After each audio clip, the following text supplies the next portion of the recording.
Bonjour, aujourd'hui je vais vous présenter trois sortes de papier. Non, je vais en présenter une sorte. En fait, je vais faire trois petites vidéos qui vont tour à tour développer, enfin présenter de manière assez précise toutes les caractéristiques d'un papier. Chaque vidéo sera un papier. Le premier, ce sera du pastel mat. Le deuxième, le pastel card. Et le troisième, ce sera, on va dire, du papier canson. Ce sont trois sortes de manières de peindre au pastel qui sont différentes, légèrement différentes parfois, ou très différentes, et qui donnent des effets vraiment qui correspondent à une écriture particulière, et toutes ne vont pas, par exemple, vous correspondre. Bien sûr, cette vidéo s'adresse particulièrement aux gens qui pratiquent le pastel, évidemment. Donc, je vais commencer par le papier canson. Alors voilà, j'ai fait mon autoportrait d'après une photo avantageuse. Donc voilà, alors le papier canson, voilà donc ce que ça donne quand c'est fini. Hein, donc c'est un papier différent, mais là je ne développe pas, hein, je développerai après précisément avec des exercices. Voilà, donc c'est un effet particulier. La main n'est pas finie, mais enfin voilà, le grain est plus glissant, c'est-à-dire que la poudre ne tient pas dessus, beaucoup, donc, mais ça fait des effets intéressants, des effets de loupe, des effets d'accident qui donnent une matière particulière. Alors, j'en ai un autre, le papier canson, voilà, des deux côtés. Moi, je montrerai dans une vidéo spéciale papier canson. Là, j'en ai un deuxième qui est donc le pastel card. C'est un papier un peu particulier. Pareil, je vais faire des démonstrations pour que vous voyez comment on utilise les crayons, les pastels, etc. Alors là, ça fait des effets qui se rapprocheront du troisième que je vais vous montrer, le pastel mat. Alors ce papier est fragile. Par exemple, si vous m'avez fait une goutte d'eau, ça vous fera un trou. Je vous montrerai d'ailleurs quand je ferai la démo spéciale pastel card. Voilà, donc ça permet il y a des gros grains, il y a des zones qui sont particulièrement, comment dire, creuses, et ça bouffe beaucoup de poudre. Hein, donc ça use beaucoup les crayons et voilà. Mais il offre des intérêts parce qu'il permet de faire des choses assez enlevées. Voilà, il donne un effet que j'aime bien, mais c'est pas mon préféré, mais voilà, je ferai des démos là-dessus aussi. Voilà. Alors, le troisième pastel, le papier pastel, bah celui-là c'est aussi du pastel card. Donc c'est aussi du pastel card. Alors l'arrière c'est du, comment dire, c'est du papier, c'est pas étanche.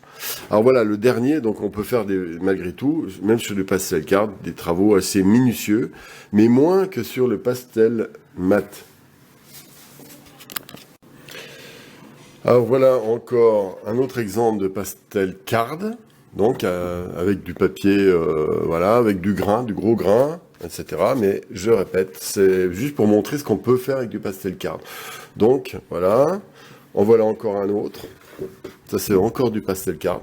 Et je vous avoue, je profite des fois de vieux pastels pour en faire des nouveaux. Voilà, c'est pour ça j'utilisais beaucoup le pastel card dans le passé. Voilà. Et là encore un pastel card, on peut aussi faire voilà ce genre de choses. Ce sont des exercices, je fais beaucoup d'exercices d'études, c'est très important. Voilà le pastel card. Alors maintenant le pastel mat, là c'est mon préféré actuel. Peut-être que, mais j'aime bien aussi le pastel card. Voilà, alors ça c'est, à l'arrière il y a du plastique, mais ça je répète, c'est plastifié, c'est très intéressant pour éviter les incrustations d'humidité de l'extérieur, mais je redévelopperai. Et là, on a un grain très fin et très curieux qui garde vraiment bien la poudre et qui permet des superpositions alors que le grain est très fin. C'est un mystère pour moi, mais voilà, ça permet de faire des études. Voilà, c'est des petits exercices pour m'amuser. Voilà. Et ça, c'est un travail plus minutieux. Et on peut faire des choses très très minutieuses. Voilà, avec le pastel mat. Voilà un petit peu. Il a l'avantage d'être très étanche à l'arrière. Voilà, ça c'est le troisième, donc le pastel mat. Mais on peut aussi dessiner sur le pastel mat de manière un peu enlevée. Voilà, c'est juste une petite présentation. Et ça permet de faire du trait très vivant, très vibrant. Voilà, bon, j'aime bien faire ça aussi de temps en temps. Toujours pareil, c'est dans le cadre de stages. D'ailleurs, si des personnes sont intéressées par des stages, elles peuvent me donner leur adresse, je renverrai mes calendriers de stages dans l'année en France. Voilà, donc c'est un troisième élément. Voilà, 3 pastels mat, et c'est très très intéressant. Et je vais faire des démonstrations maintenant sur le sujet suivant. Alors, je ne parle pas de tous les papiers. Il y a des papiers que je n'aime pas. Mais je ne vais pas en parler, c'est pas la peine, parce qu'ils ne me correspondent pas. Mais ça ne veut pas dire qu'ils seront mauvais pour vous. Chaque personne a un style, une manière de peindre qui fait que ce qui ne va pas pour l'un pourra aller pour l'autre. Donc je vous fais de manière arbitraire une présentation de 3 sortes de papiers et pas plus, parce que c'est ceux que j'utilise. Je ne ferai jamais de retape pour des papiers ou des choses que j'utilise pas, juste pour faire, vous voyez, comme ça se fait beaucoup actuellement, comment on appelle ça, les placements de produits, etc. Voilà, je veux qu'il y ait 99% d'expérimentation des matériaux avant de vous les présenter.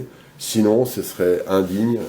D'ailleurs, j'incite les gens qui veulent montrer des produits à faire en sorte qu'ils soient vraiment authentiques, c'est-à-dire qu'ils correspondent à un savoir-faire, une expérimentation pour que vous puissiez en profiter. Voilà, donc ensuite, je vous parlerai dans ces vidéos particulièrement techniques sur les matériaux, mais avec beaucoup de précision, des bâtonnets de pastel, comment dire, des crayons pastel. Il y a 4 ou 5 sortes de crayons pastel que j'aime bien, il y en a 3 particulièrement. Et puis pareil pour les bâtonnets, ça c'est important. Si on achète du mauvais matériel et qu'on ne le connaît pas, on va à la catastrophe. Voilà, donc tout ça, je le présenterai au fur et à mesure des vidéos que je vais faire spécialement à ce sujet. Bien, j'ai déjà fait 1 ou 2 vidéos sur ce thème, mais c'était un peu trop général. Mais là, je voudrais creuser papier par papier, matériau par matériau de pastel, pour que vous ayez vraiment qu'il y ait peu de choses à dire d'autres, voilà, sur ce sujet. Enfin, il y a toujours d'autres choses à dire, bien sûr, mais voilà. J'espère qu'on s'est bien compris. Vous pouvez vous abonner à ma chaîne. Et ceux qui veulent voir la série sur les effets particuliers de pastel, eh ben, ma foi, il va y en avoir assez régulièrement, peut-être 1 fois par semaine. En plus des autres vidéos qui sont ou philosophiques, ou sur la peinture à l'huile, ou sur des exercices particuliers de dessin, etc. Je suis volontairement très éclectique. Toutes mes vidéos ne vont pas vous plaire ni vous correspondre. Il y en a qui vont s'intéresser uniquement sur le côté historique, social, culturel de la peinture, et puis d'autres sur l'aspect purement technique, etc. Bon, j'aime bien diversifier et je fais beaucoup de vidéos dans tous les sens. Voilà, c'est ma philosophie. Bonne journée, à bientôt. Au revoir.